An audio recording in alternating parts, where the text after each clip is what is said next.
Hola a todos y bienvenidos otra vez a la iconografía Mola. Aquí estamos de nuevo, Pigasus y yo, y un amigo de ambos al que hemos traído porque total, como íbamos a hablar de bichos raros, pues poner a uno pues no nos venía mal. Evidentemente no tiene nada que ver con todos aquellos de los que os pretendo hablar hoy, pero menos da una piedra. Bueno, el otro día, si lo recordáis, empezamos a hablar de Hércules y yo introduje al personaje junto con Pigasus haciendo una presentación del mismo y os comenté que de alguna manera el desarrollo de toda su trayectoria vital venía determinado por las 4 parejas que tiene a lo largo de su existencia. La primera Megara, la segunda Omphale, la tercera Deianira y por último la cuarta Hebe, cuando ya fallecido asciende al Olimpo y pasa a convertirse en dios. Entre medias, evidentemente, el héroe también tiene sus escarceos que no son pocos, pero estos no cuentan tanto ni mucho menos. Pero el que existan estos 4 fundamentales es fundamental conocerlo pues para entender un poco cómo se va desarrollando todo lo que es su historia personal, su historia vital. Y por ello vamos a empezar por el principio, porque no tiene ningún sentido empezar por el final, porque buena gana de liarnos tenemos ninguno. Y por tanto el turno le toca a Megara, que es la primera esposa del héroe, a la que recibe como recompensa por parte de su padre Creonte, rey de Tebas, después de que el héroe le ayude para vencer en una batalla y con la que tendrá 3 hijos, Terímaco, Creóntides y Deicoonte.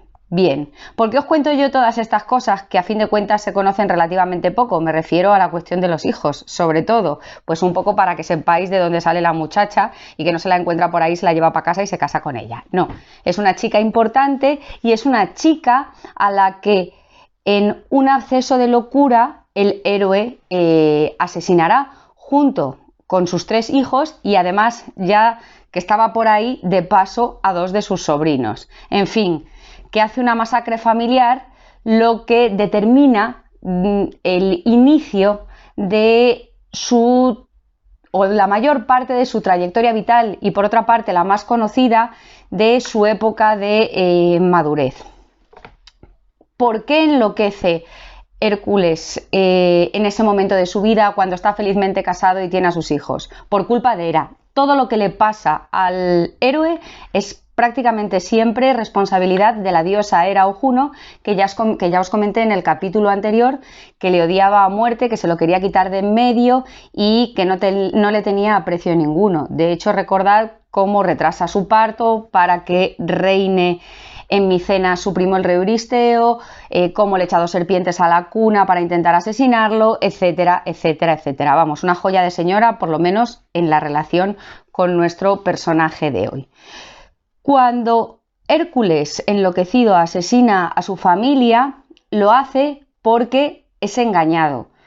Él recibe la noticia de que su sobrino Iolao, en el que luego más tarde confiará en el desarrollo de alguno de los 12 trabajos que hará para su primo el rey Euristeo, le engaña con su mujer. Y entonces esto le genera un mosqueo tan grandísimo que enloquece y asesina a su familia.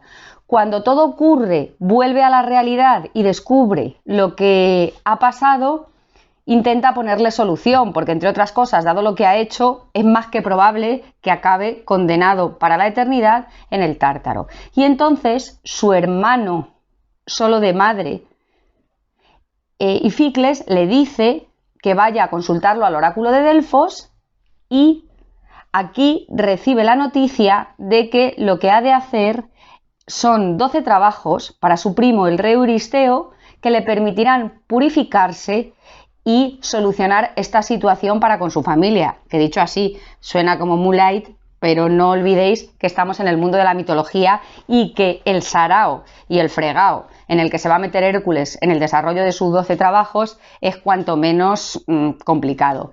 En un principio los 12 iban a ser 10 trabajos, luego surgirán 2 extras porque de los 10 primeros 2 no terminan de ser considerados específicamente llevados a cabo por parte del héroe, pero ahora en el desarrollo de los mismos lo iremos viendo uno tras otro. Y además os sonarán bastante porque desde el punto de vista iconográfico, más allá de las representaciones del héroe, estos 12 trabajos se representan muchísimo. Os los enumero rápido y luego los vamos viendo uno tras otro.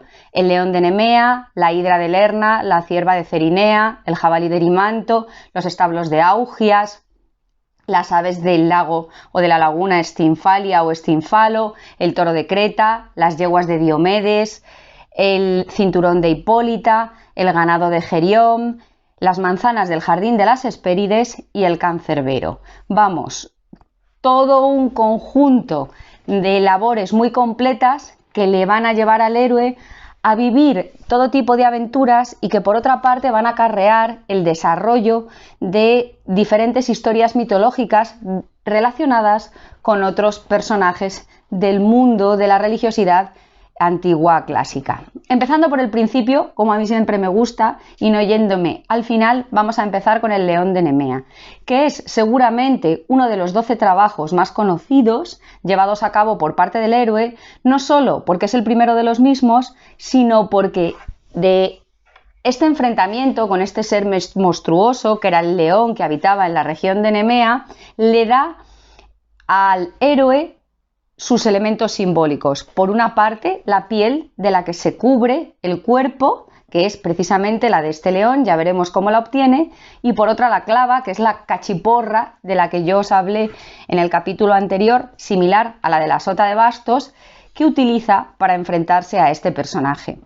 ¿Por qué le encarga Euristeo a Hércules enfrentarse a este león?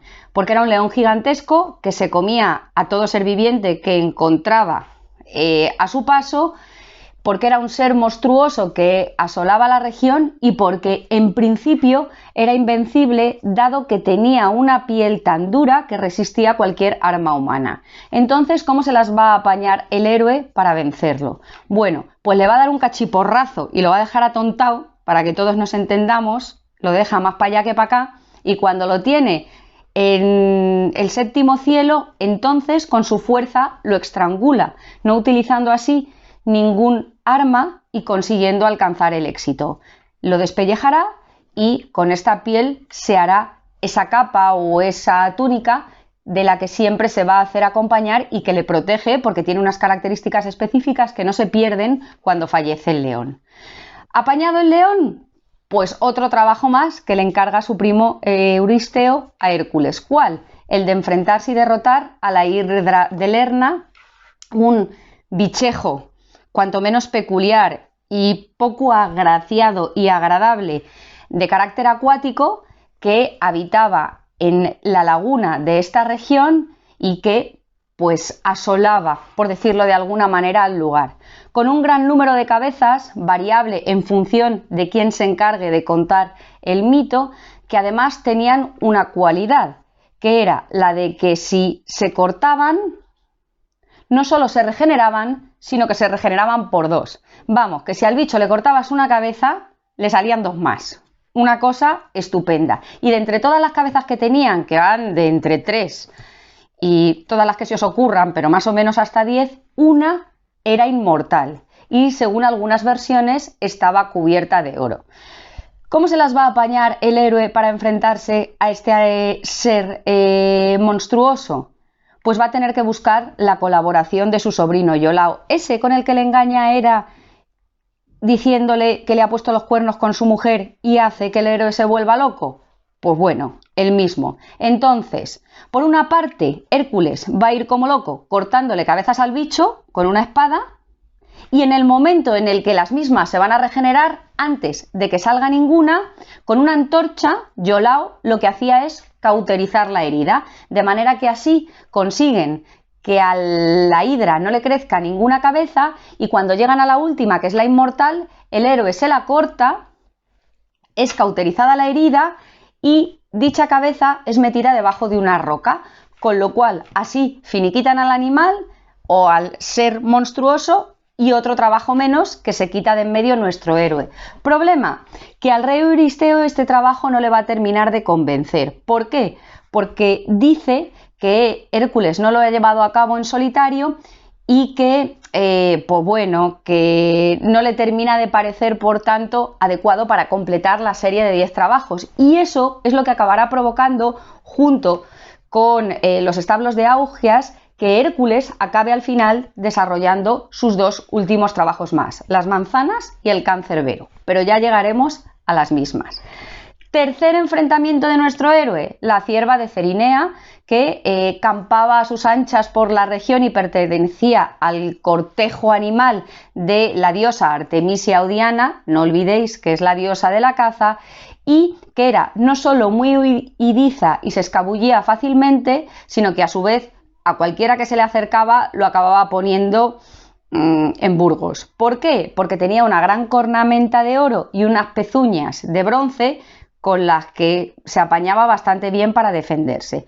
Entonces, ¿cómo se va a enfrentar a ella Hércules? Pues bien, Hércules se enfrentará lanzándole una flecha en las patas delanteras que la inmovilizarán, pero sin hacerla herida alguna sangrante y haciendo que la flecha entrase entre los tendones, porque si se hería a la cierva, el trabajo no valía. Así lo hace muy delicado y consigue inmovilizarla, la ata y se la lleva a su primo el rey Euristeo, que se queda tan contento con el desarrollo de esta labor por parte del héroe, que le permite pasar así al cuarto de sus trabajos, que es el del jabalí de Erimanto, que era un bicharraco descomunal, que vivía en la región, que comía carne humana, que era poco menos que inmortal e imposible de vencer y al que a Hércules va a costar bastante derrotarlo, pero finalmente lo consigue. ¿Y cómo lo hace? Por agotamiento. Hércules, como no se podía enfrentar físicamente a un animal de estas características, decide perseguirlo hasta llevarlo a una zona nevada después de un largo tiempo,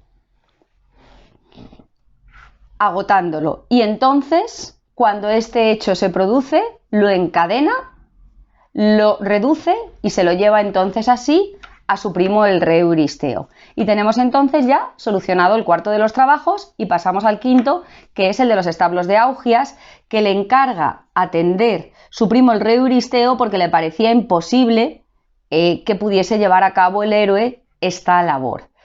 ¿Qué le pasaba a los establos de Augias? Pues que jamás nadie había entrado en los mismos, debían de tener porquería para aburrir y había que meterles mano, o por lo menos eso es lo que debía pensar para fastidiar Euristeo.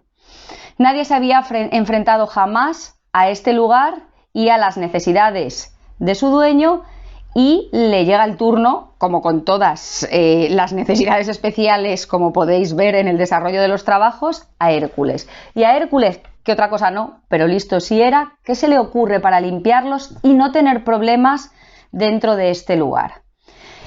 Lo que se le ocurre es desviar los cauces de dos ríos, el río Alfeo y el río Peneo, y que sus aguas penetren en los establos. Así, con las mismas, toda la guarrería se fue para afuera, estos quedan limpios como una patena y todo el problema solucionado. Pero Euristeo, que era muy fino con el tema de los trabajos, pues no le gusta porque dice que el trabajo lo han hecho los ríos, que el héroe no ha hecho nada y, como os comenté antes, este es el segundo de los trabajos que provoca que acabe teniendo que hacer el 12º porque no le parece suficiente al rey Euristeo. Y entramos así ya en el sexto, que sí le parece bien a este señor, que es el enfrentamiento con las aves del lago Estinfalo por parte de Hércules. Estas aves que sobrevolaban esta región, esta laguna, eran muy molestas y de las mismas se va a querer liberar Euristeo. Hércules no sabía cómo hacerlo porque además los pájaros tenían las alas, los picos y las patas de bronce y enfrentarse a ellas era un problema y entonces finalmente va a conseguir apañárselas porque al héroe decide ayudarle la diosa Atenea o Minerva, diosa de la guerra por otra parte. ¿Cómo? Le entrega un cascabel el cual cada vez que el héroe lo hacía sonar, asustaba a las aves y cada vez las mismas se iban más lejos. Primero se van a establecer en parte sobre el reino de Euristeo, y cuando Euristeo está todo agobiado porque se han ido de la laguna Estinfalia o del lago Estinfalo y se le han puesto a él encima, Hércules vuelve a tocar el cascabelito, los pájaros se van y ya no vuelven a molestar al monarca y otro problema solucionado. Pasando así al séptimo de los trabajos de nuestro protagonista, que vuelve a ser uno de los trabajos más conocidos porque es el del toro de Creta, que ya os sonará a todos bastante porque este es el padre del Minotauro, junto con la reina Pasífae, que era la esposa de Minos, que, como os habréis dado cuenta, ya le engaña con el toro a su marido. Bueno, como su propio nombre indica, el toro de Creta vivía en Creta y este toro pertenecía al rey Minos y campaba todo lo gigantesco que era a sus anchas por sus tierras, asustando a la gente. A Hércules se le encarga atraparlo y, con permiso del monarca, va a llevar a cabo esta labor enfrentándose al mismo y reduciéndolo, llevándoselo a Euristeo, que viéndolo tan grande y tan hermoso, decide liberarlo y dejarlo correr libremente por el mundo sin que le perteneciese a él. Pero dando solución a este séptimo de sus trabajos, que le da paso al de las yeguas de Diomedes, que también suele ser bastante conocidos porque los animalitos tenían una característica bastante poco común en los equinos, que es la de comer carne. Entonces, estas yeguas que eran carnívoras, perdón, no Carmina, que esta es una señora que antes salía a los cotilleos, comían carne humana que les era administrada por el monarca Diomedes. Y entonces, ¿cómo se las va a apañar Hércules para enfrentarse a las mismas? Bueno, pues va a buscar algunos cuantos coleguitas, algunos cuantos amigos que le ayuden y junto con ellos, aunque se comen alguno, no voy a entrar en detalles, se va a enfrentar a las mismas.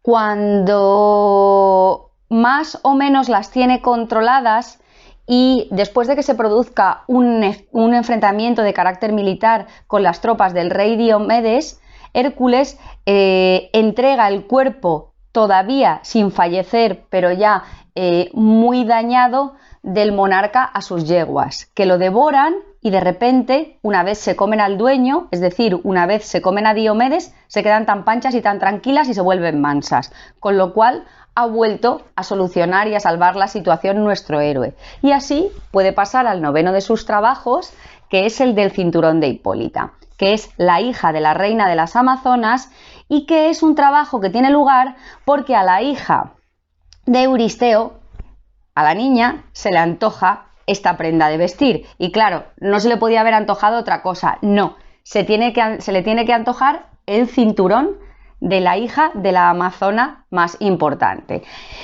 ¿Cómo soluciona la cuestión el héroe? Pues hay varias versiones en esta ocasión sobre cómo lleva a cabo la labor nuestro protagonista. Hay una que dice, que es la romántica, que enamora a Hipólita y entonces Hipólita encandilada le da el cinturón sin ningún problema. Hay otra opción que dice que la diosa Hera o Juno provoca una guerra y en la misma triunfa Hércules y por tanto como premio se lleva el cinturón de Hipólita. Y hay una tercera versión que lo que plantea es que Hércules secuestra a una de las hermanas de Hipólita y a cambio como rescate pide el cinturón y entonces para que la devuelvan a su hermana Hipólita se lo entrega sin dudarlo. En cualquiera de los casos no es uno de los trabajos más complejos para el héroe y por una de estas tres vías se hace con este elemento para la niña de Euristeo, que se queda tan contenta. Y pasamos así entonces al ganado de Gerión, que era cuanto menos un personaje raro porque estaba formado por tres cuerpos, por decirlo de alguna manera, adheridos o adosados o yuxtapuestos, y entonces tenía 3 cabezas, 6 brazos, etcétera, etcétera, etcétera. Una joya cuanto menos peculiar a la que evidentemente nuestro protagonista se va a tener que enfrentar para conseguir el ganado que custodiaba, formado por bueyes y vacas. ¿Cómo conseguirá vencerle? Atravesándolo con una flecha que cruzará sus 3 cuerpos y le provocará la muerte. Una flecha que le mata inmediatamente por algo que no he dicho yo hasta este momento y que tendría que haber comentado en el trabajo de la Hidra de Lerna. Y es que Hércules, cuando va cortando las cabezas, aprovecha para mojar sus flechas en la sangre que manan de las mismas, de las que según algunas leyendas además salían escorpiones, y como esta sangre es venenosa, envenena las flechas y cuando las utiliza matan inmediatamente a cualquiera que las reciba. Pues así se carga a Gerión y otro trabajo solucionado. Y ya pasamos entonces a los 2 últimos, que junto con el león, la hidra, el jabalí y el toro de Creta probablemente son los más conocidos. Las manzanas del jardín de las Hespérides, de las que hablaré primero, y el cancerbero, del que hablaré al final. Yo creo que las manzanas del jardín de las Hespérides os suenan a todos porque en mitología aparecen más de una vez. Os sonarán en relación con la historia de Atalanta y Hipómenes, de la que no voy a hablar ahora, pero de la que ya más adelante os hablaré, y os sonarán en muchos más acontecimientos. Las manzanas del jardín de las Hespérides eran unas manzanas que evidentemente nacían de unos manzanos que pertenecían al jardín privado, el de las Hespérides, perteneciente a la diosa Hera o Juno, que había formado después de su matrimonio porque como presente sus padres le habían regalado 3 manzanas que ella, siendo tan hermosas como recuerdo, decidió plantar en un jardín, el cual iban a cuidar las hijas del gigante Atlas, las Hespérides, y además en su entrada un dragón, Ladón, que ahora veremos cómo acaba muriendo dentro de este trabajo porque Hércules se lo cargan. Pues bien, a Euristeo no se le ocurre mejor idea que la de que el héroe le robe a su mayor enemiga 3 manzanas de su jardín privado que solo los personajes divinos sabían dónde se encontraban. Y aquí empieza el problema gordo del héroe, porque no teniendo ni puñetera idea de dónde se encontraba este lugar, se las va a tener que apañar para llegar al mismo. Consulta a Nereo, que debía de ser el cotilla de los mares, y este más o menos después de que le ponga la cabeza como un bombo y de transformarse en 20.000 cosas para evitarlo, le da más o menos la orientación de por dónde se encontraba, es decir, hacia el país de los hiperbóreos.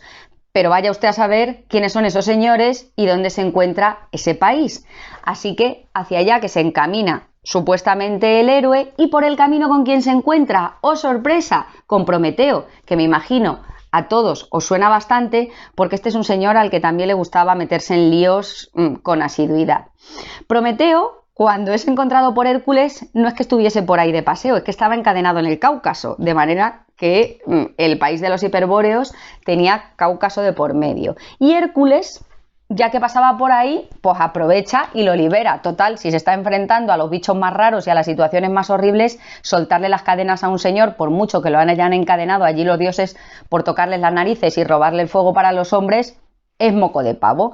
Así que libera a este titán y agradecidísimo Prometeo decide comentarle a Hércules, en primer lugar, dónde se encuentra el jardín de las Hespérides y en segundo lugar, por otra parte, comentarle quién le puede ayudar a llevar a cabo esta labor de conseguir 3 manzanas. Y le dice que el ser idóneo que puede ayudarle es su hermano, el titán Atlas, cuyas hijas trabajan, gobiernan y cuidan de este jardín. Así que, allá que se va Hércules a visitar a Atlas, castigado a sostener el peso del mundo sobre sus hombres, y le dice que por favor le ayude.